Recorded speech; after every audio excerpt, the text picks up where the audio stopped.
Good morning students. आज हम करेंगे नेक्स्ट टॉपिक चुनाव अभियान। चुनावों का मुख्य उद्देश्य लोगों को अपनी पसंद के प्रतिनिधियों, सरकार और नीतियों के चुनाव करने के अवसर देना है। इसलिए कौन प्रतिनिधि बेहतर है, कौन पार्टी अच्छी है, सरकार देगी या अच्छी नीति कौन सी है, इस बारे में स्वतंत्र और खुली चर्चा भी बहुत ज़रूरी है। चुनाव अभियान के दौरान भी अक्सर यही होता है। हमारे देश में चुनावों की अंतिम सूची की घोषणा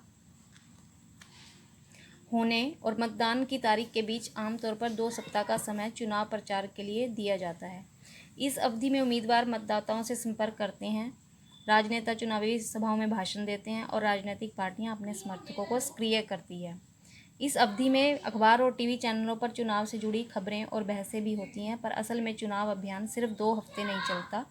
राजनीतिक दल चुनाव होने के महीने पहले से इसकी तैयारियां शुरू कर देते हैं। चुनाव अभियान के दौरान राजनीतिक पार्टियां लोगों का ध्यान कुछ बड़े मुद्दों पर केंद्रित करना चाहती हैं। वे लोगों को इन मुद्दों पर आकर्षित करती हैं और अपनी पार्टी के पक्ष में वोट देने को कहती हैं। आइए इससे संबंधित कुछ सफल नारों पर गौर करें। इंदिरा गांधी के नेतृत्व वाली कांग्रेस पार्टी ने 1971 के लोकसभा चुनाव में गरीबी हटाओ का नारा दिया था। इसी तरह से 1970 में अगले लोकसभा चुनावों में जनता पार्टी ने नारा दिया, लोकतंत्र बचाओ। वामपंथी दलों ने 1970 में हुए पश्चिम बंगाल विधानसभा चुनाव में जमीन जोतने वालों को नारा दिया था।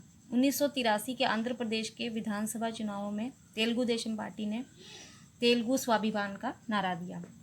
लोकतंत्र में राजनीतिक दलों और उम्मीदवारों को अपनी मर्जी के मुताबिक चुनाव प्रचार करने के लिए आज़ाद छोड़ देना ही सबसे अच्छा होता है, पर सभी दलों को उचित और समान अवसर मिले, इसके लिए कई बार कुछ बीच में दखल देना भी जरूरी है। चुनाव के कानूनों के अनुसार कोई भी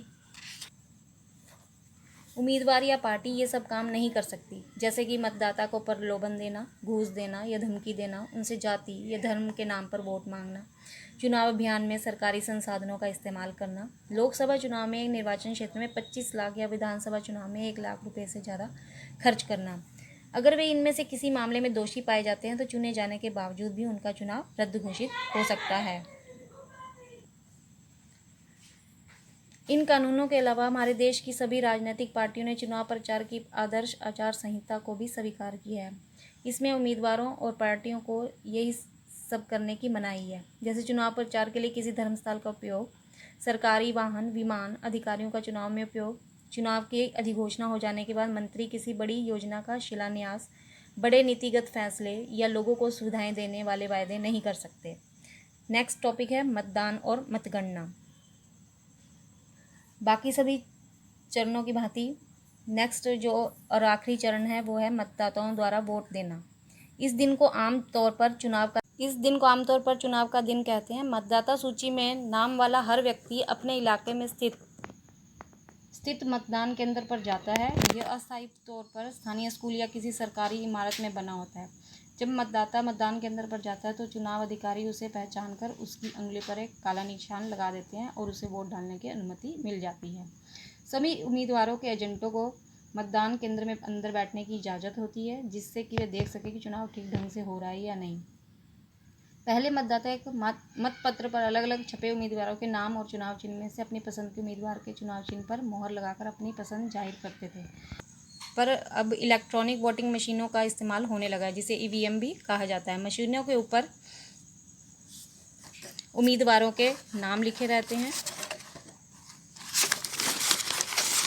और उनके चुनाव चिन्ह बने होते हैं। निर्दलीय उम्मीदवारों को भी अधिकारी चुनाव चिन्ह देते हैं। मतदाता को जिस उम्मीदवार को वोट देना होता है उसके चुनाव के आगे बटन दबाकर और उसके आगे उसका नाम भर देते हैं। मतदान हो जाने के बाद सभी वोटिंग मशीनों को सील बंद करके एक सुरक्षित स्थान पर पहुंचा दिया जाता है। फिर एक तय तारीख पर एक चुनाव क्षेत्र की सभी मशीनों को एक साथ खोला जाता है और मतों की गिनती की जाती है।